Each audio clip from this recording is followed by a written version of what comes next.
Welcome to Story Chats at Inspy Romance. I'm Elizabeth Maddrey, and I'm here with my two co-hosts. I'm Narelle Atkins. And I'm Valerie Comer. Joining us today is Janet Ferguson. Janet W. Ferguson grew up in Mississippi and received a degree in banking and finance from the University of Mississippi. She has served as a children's minister and a church youth volunteer. She's an avid reader, and she worked as a librarian at a large public high school. She writes humorous, inspirational fiction for people with real lives and real problems. Janet and her husband have two grown children, one really smart dog, and a few cats that allow them to share the space. Thanks for joining us, Janet. Oh, thanks. I'm so happy to be here with y'all. And I've locked the cats and dogs out. Hopefully they won't be banging on the door. So You'll notice mine is propped open because my dog has to be able to get to me, or he'll sit there and either howl or scratch constantly. So yeah, I was worried about that. Yeah. My cats may or may not cruise through. Yeah, and my Val's cat. worried about hers as well. So we're well acquainted with pet photobombs. Yes, my cameos cat are does always it. welcome. So today we are talking about using real settings in CCR. And so the obvious first question to me, at least, is what makes using a real place for your setting special? Janet, let's start with you. Okay. Well, for me, setting is the backdrop for every scene, and it can set the tone and give symbolism. And at times it can become even a character of its own. And it can create kind of conflict. So like in my book, Magnolia Storms, it's set at the Mississippi Gulf Coast. My character never wants to get back there because that's where Hurricane Katrina wrecked her family's lives. And so I used it as the place that she has to go, of course, because we torture our characters and send her there. Meanwhile, her hero just lives and breathes it. He loves everything about it. So in that way, that real town is, and the real events that happen there is kind of the character, another character of the story, to me. Yeah, no, absolutely. That's great. All right, Narelle, what do you think? Well, because I live in Australia, which is a million miles away from every other country other than New Zealand and parts of Asia, it would be very expensive for me to try and to travel to all the places I can travel to in a book. So armchair traveling and actually seeing real places is just super fun in terms of reading. And so I really like, I will often read a book and think I'd love to go and visit that place one day. And conversely, if I've been somewhere and I see it in a story, I get very excited that I'm like, oh, I've been there. I know that. I do this with movies as well. If I watch something in San Francisco, for example, I was like, oh, I've been there. I've seen that. So I just think it's really fun to have real life settings that come alive in the book and just really transport you to a different place. And it's just such a cheap vacation. Yeah. Cost of a cup of coffee. It's really good. I agree. Yes. All right, Valerie, what are your thoughts? I love a real setting because readers can identify, especially, if it's a place they've been, then they can go, oh, yeah, I know where that park is or where that whatever is. And it makes a really solid sense of place. I've read a few books that took place in like any city USA, and it's so vanilla that you can create places that aren't real places and create them well, but this any city thing, there needs to be a sense of place, and when it isn't there, it's really noticeable, I think. Yeah, I can see that. I agree with that. I also love to find places in books that I've been and go, oh, I've been there. Or actually, I've read a couple books that were set in Ireland. And when we took a trip to Ireland, we planned one of our paths so that we could go through one of the towns where that book had been set so that I could put a real mental picture as opposed to my made up mental picture to the story. Nice. And it was almost a little bit of a letdown because my mental picture had been slightly better than the real town was, but I was like, it's still better to have the real thing. To have the real thing is fun. Although I will say I do sometimes also struggle when I have been to the place and I'm like, that's not there. That's not how that is. So it can be a double-edged sword to some degree, I think. And that sort of leads us into the next question, which are the challenges of using a real place. Because if you're using a real place, the store might not be where you would prefer it to be. That sort of thing. There might not actually be a good road to get from here to there. So, Janet, what are some challenges that you've run into using real places?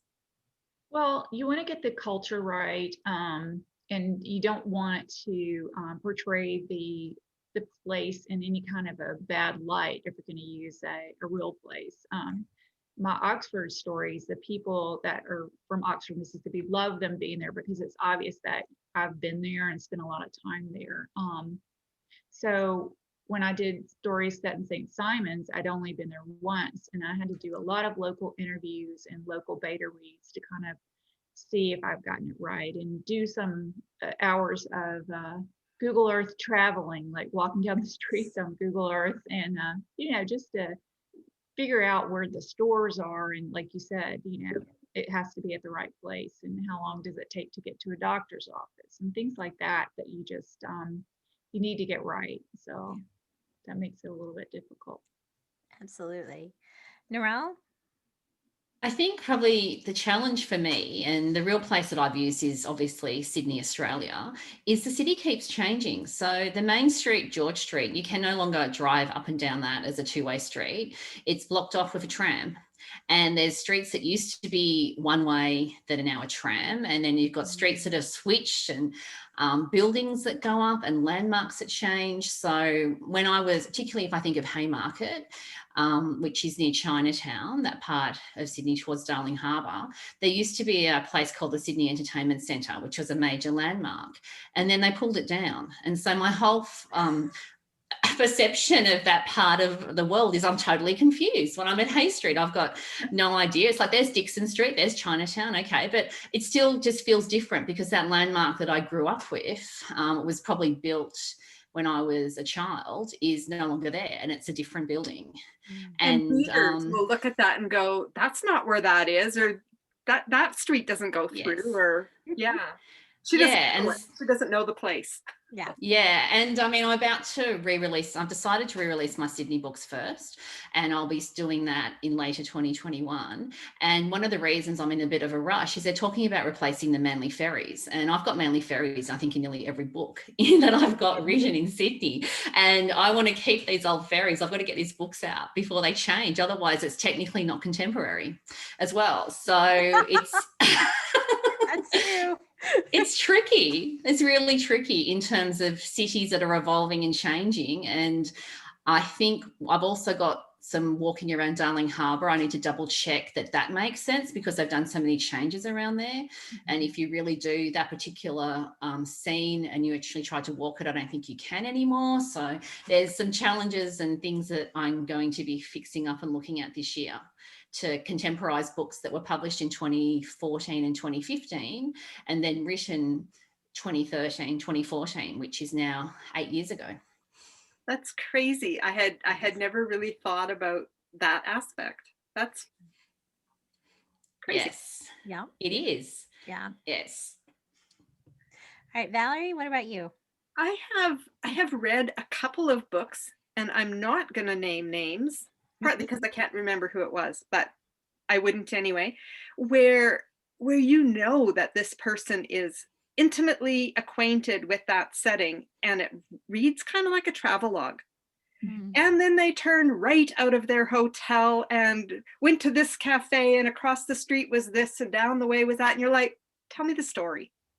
Like, there's a sense of place, but it can so easily be overdone as well, that you're just like, I don't need this much. So you've been there, like, whatever, get on with the story. So that's my pet peeve that can happen with real places, especially overseas. I think the story I'm thinking of took place in Italy, but I could be wrong because I don't have, anyway.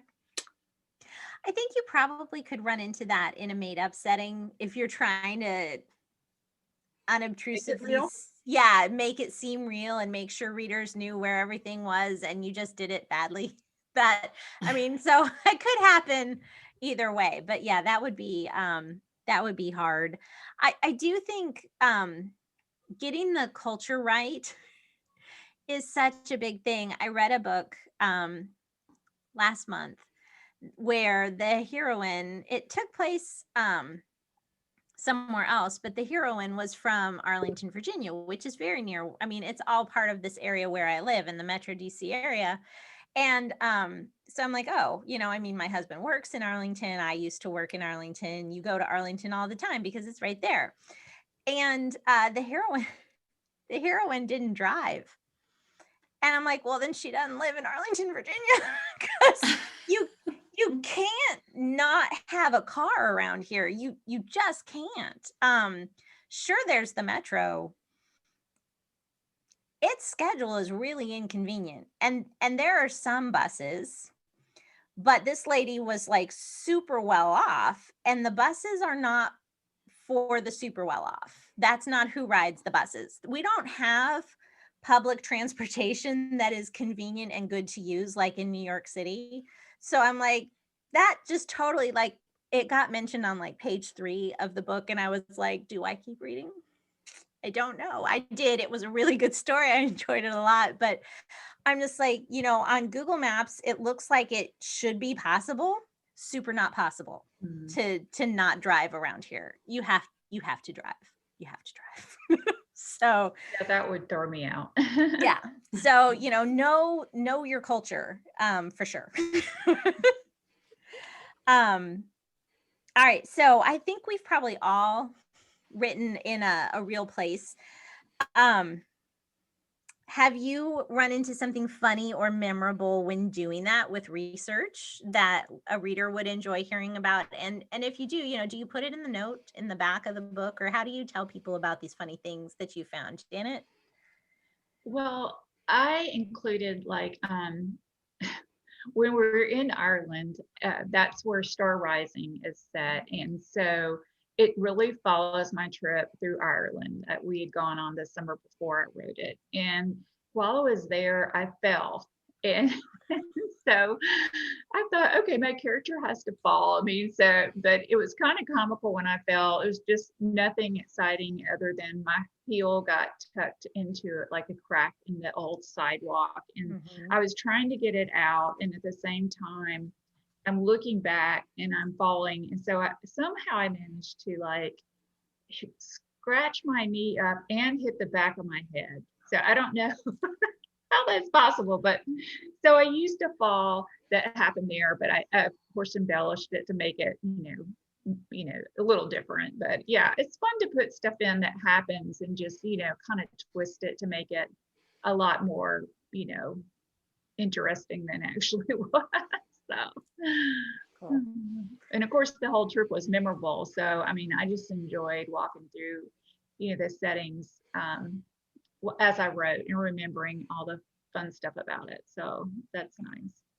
When I was writing Kinsale Kisses, which is set in Kinsale, Ireland, I enjoyed going back through our whole, my travel journal. I always keep a daily journal of everything. It's like the only time I journal is if we're traveling, and looking at the photos and remembering all of those things. It's a fun way to remember a trip somewhere that's not where you live, for sure. Yep. Valerie, did you have anything funny that you've run into or memorable? Nothing funny ever. Never. Never. Ever. Well, I guess kind of. I haven't set a story in a completely real place. I usually have a real setting and then kind of sneak some stuff in it. And I was doing some research from my armchair on Spokane, Washington, which I had decided was going to be the setting for my Urban Farm Fresh Romance series. So it's going back a few years because the first one came out in 2016. But I'm cruising along Google Maps, as you do when you're looking at places. And I found this little pocket area not far from downtown. And I'm like, oh, this looks perfect. There's only a couple ways in and out. It's steep access, and it's good. They could walk to downtown if they were desperate, but probably don't want to. It's good. And my husband leans over and he looks at my computer and he goes, "That's right along the river, close to downtown. That's going to be probably a drug dealer's haven." You know, you need to be really careful about portraying that as a positive place for your characters to live. And I'm like, up and down the streets in Google Maps, you know, the little walkabout guy. And I'm like, it looks pretty good. Anyways, we took a road trip down. It's just a few hours from home. And it turned out, in fact, that I was right. But you know what? He could have been right. Yeah. Yeah. He really could have been. I looked around and I'm like, yeah, I can see the potential for that. But it's a very quaint little neighborhood, and I changed the name of it. But the streets are the same names, and the bridges are the same names, and the location. Anybody who's familiar with Spokane will know exactly where we are. But by changing the name of the neighborhood, I could put houses where I wanted them to be at a community hall. Actually, there is one right where I put it. And put an elementary school in there because I needed one that doesn't exist there. So yeah, I tend to do that, to find a real place and then adjust it a little for what's needed. That makes sense. All right. Narelle, did you have anything funny? Well, you sort of, yeah. Well, just in terms of Google Street View, it's very out of date. My daughter, would you believe, was bored at school one day and started looking up the Google Streets View of her school, and she found me. So somehow the Google car had driven past, and we looked at what I was wearing and stuff, and it would have been 10 years earlier. So, and it hasn't been updated, and that's still up there. So then we're now going back probably at least 12 years. So that sort of made me think how accurate really is Google Street View if something from 12 years ago is still up there. And how on earth did I end up with a Google car driving past me? She's like, how did you not notice that? It's like, well, I was rushing to pick you up. I bet I was late. I have seen the Google car once in Calgary. Yeah, I'm like, yeah. Hello there. But anyway, I'm like Valerie, because I do embarrassing things and I like to forget them. So I said to my husband, so I haven't done anything embarrassing when I've been researching a book, have you? He goes, well, actually, do you remember when we went down to the coast and you were writing His Perfect Catch and you wanted to work out how to go fishing? And so we went to a pier down on the coast, and I've never really done much in terms of fishing, but I thought I better try this. And so at least when I write about it, I've got some kind of experience and accuracy in what I'm talking about. And so we're on the edge of this pier, and it'd been a wet day, or I think it rained earlier. And so I go to cast a line and I step on this plank and it wobbles and I nearly go flying into the water. My husband grabbed me before I went flying into the water. So I try to forget these things. But I do apparently do funny things. I just don't remember them. Well, I usually write them into the story somehow, but I do have a fishing trip coming up set because I have a fisherman in my story I'm writing right now, and I don't know a thing about it. So we're going to go out on a boat with a charter fisherman, and there won't be many of us on there. So hopefully they can tell me a condensed version of everything about fishing. Yeah. Yes, and you stay dry. Yes. Yeah. Nothing yucky gets on me or something. But you know, if it does, I'm going to just use it, you know.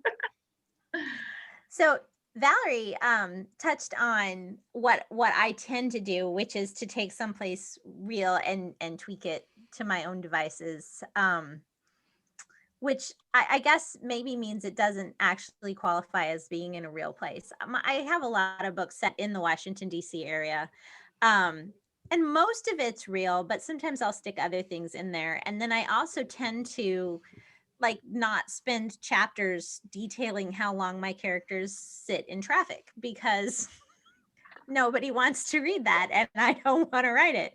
But I had a friend who was local mention that to me. She's like, I always just find it funny that, you don't talk about how long they sat in traffic. And I'm like, no, I don't, because I don't want to.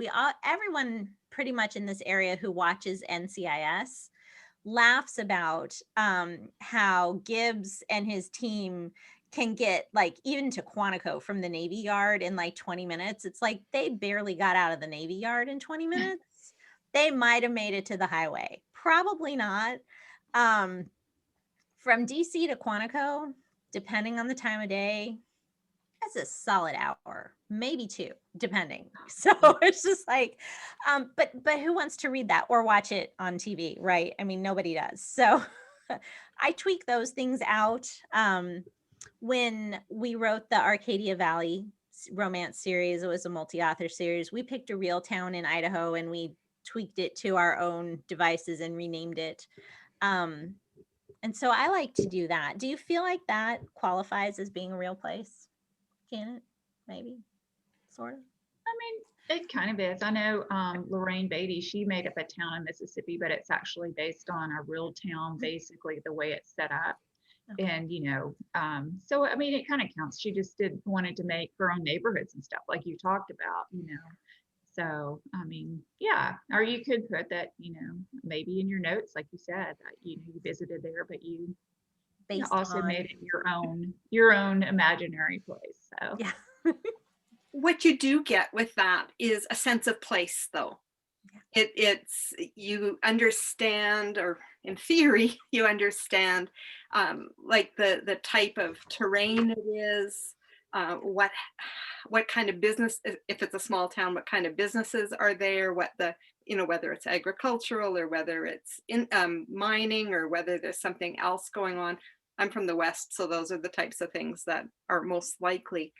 But it gives you that sense of place, and it's the easiest way.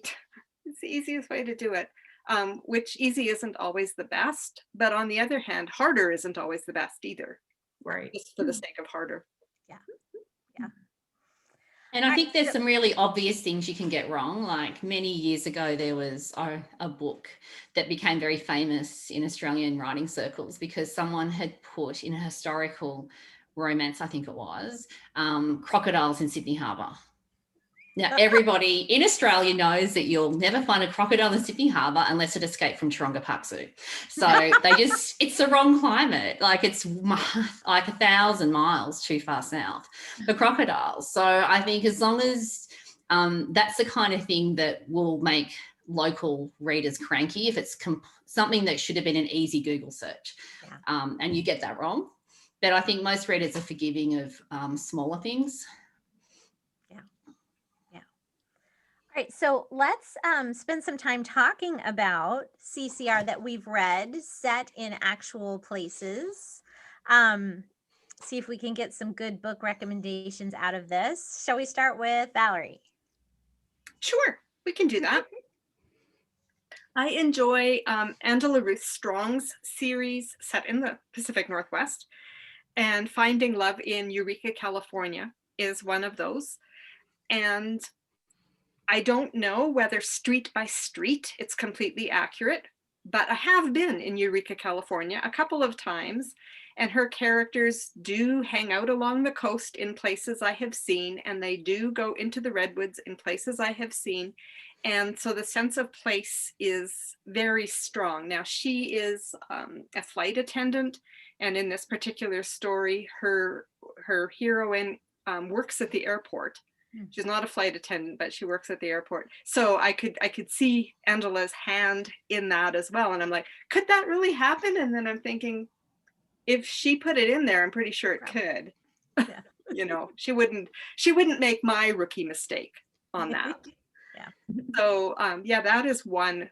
And then her other ones as well in that series. But that one to me is just, it really hit the nail on the head for me.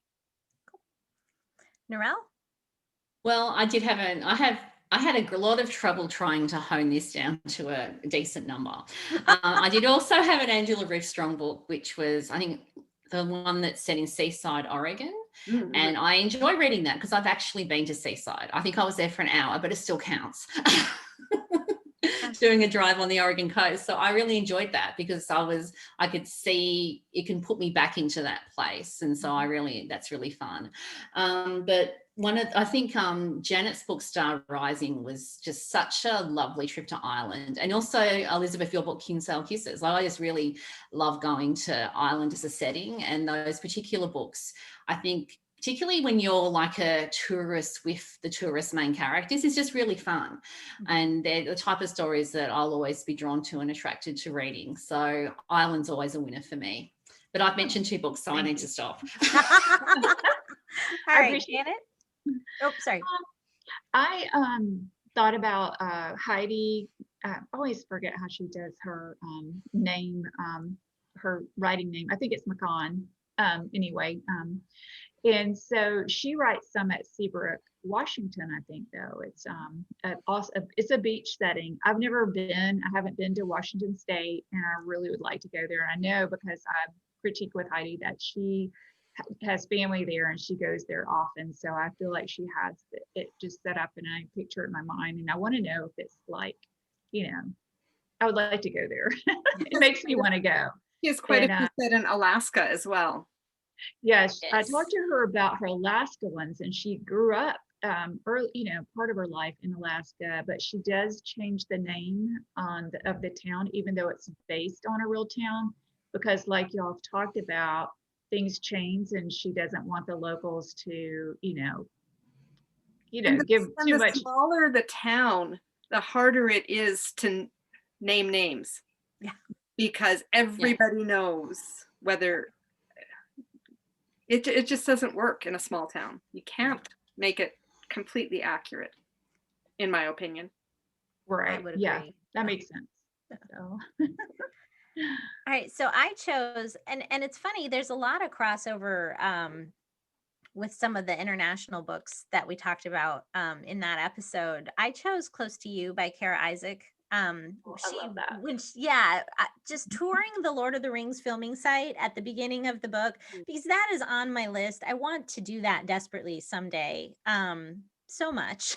And so that made me Google if they really have that. That's when it's like lured you in. Like I want to go do that. So I loved just that whole thing, because I really do want to see it. And I have a friend who lives in New Zealand, and she'll periodically go to visit and send me new pictures. She's like, oh, here's the new flowers outside Bilbo's house. And I'm like, darn it, I want to come visit you.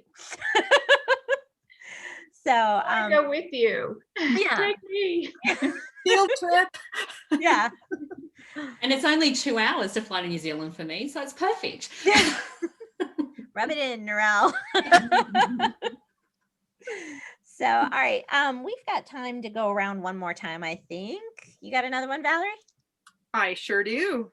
I could give you probably 15. And almost all of them would be set in the Pacific Northwest on the coast, because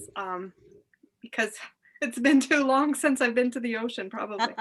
But Annette Irby has Finding Love in Friday Harbor, Washington. Mm-hmm. Now, I haven't been to Friday Harbor, but I'm very familiar with the islands in that area.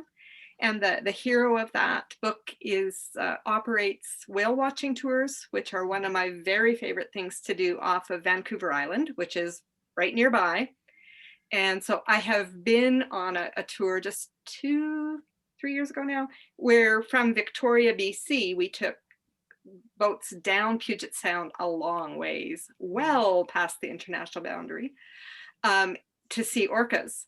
Mm-hmm. So this is the same territory that this guy would be doing his whale watching tours in. So that whole coastal feel and the island town is something that that really draws me in, and I really enjoyed that setting a lot.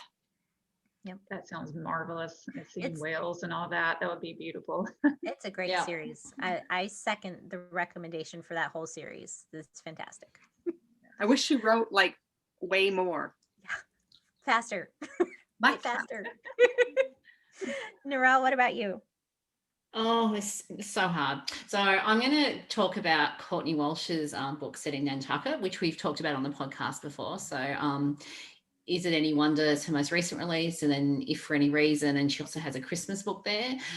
Because I from what Courtney was saying when she visited with us on the podcast, is that she went into a lot of detail to make sure that the setting details in the story, setting Nantucket, were accurate. And I did have a look. So when I'll read a book, sometimes I'll get on Google Maps because they'll mention a place. So I'll go on and have a look and try and orientate myself as a reader. I don't know if anyone else does that, but I do strange things like that. And I'd love to go to Nantucket. Like every time I've read a book there, I think I read a Denise Hunter book there years ago. And so it's on one of my travel wish lists. And I love how you can read a book and just see, I just want to go there. Yeah. All right, Janet, do you have another?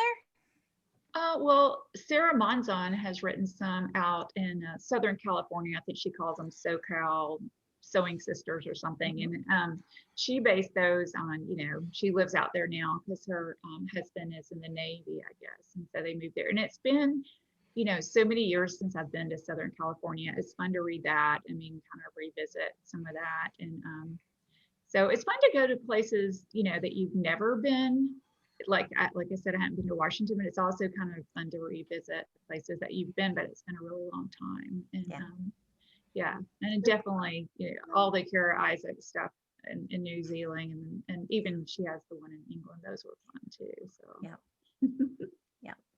So I'm gonna sort of cheat for my last one, and just simply say pretty much anything by Marion Ueckermann, because she tends to go to fantastic places. She can take you to an elephant sanctuary in Africa, or to Finland, and Helsinki, and she has some in Ireland, and she tends to be all over the globe. And I love that because I know from following her on her Facebook page, she goes to these places or has, I mean, not now, obviously, but she visits them, and they're real to her, and or there were places that she lived. I know she lived in Ireland for a while. And so she just has all the detail, because it's that sense of place. We keep coming back to that. She really makes that real. And so she's when I need to go somewhere in a book, I'm like, let's see which Marion book I want to read today. And I'll dig those out again. There's one with the elephant sanctuary or something. Yeah. Or that, they do stand out on my mind. And I remember something about some people doing some adventurous things. I don't remember what it was. Was it like they're flying on something? Yeah. So it's stuff I'd never heard of if I, hadn't read her books. Yep. No, she has some really unique ones for sure. She does. So Marion Ueckermann and Kara Isaac were on my list, but I figured someone else would talk about them. So I culled them off. That's what I did. I took Kara off, and you did mention her, so. Excellent. All right. Well, Janet, thank you for hanging out with us and talking about real settings with us. Thank you. Tell us, where can everybody find you and your books? Well, my website is janetfergusonauthor.com. And then, of course, I'm on Amazon, Barnes & Noble, and, the usual places. So. All the usual suspects. Yes. Yeah, you write as Janet W. Ferguson. Is that correct? I do. The W's in there. Okay. I write as Janet W. Ferguson. And my website didn't have the W, but that's okay. I made it a long time ago. It's all good. It's all good. All right. Thank you. So we'll put a link to your website in the notes when we go live. Thank you guys, everyone, for joining us at Story Chats. You can find everything you need to know about the podcast at inspiromance.com/storychats. If you're watching us on YouTube, please go ahead and subscribe, and don't forget to hit your little notification bell so you never miss an episode. We will see you next week, but in the meantime, don't forget to fall in love with a good book. Bye, everybody. Bye. Goodbye.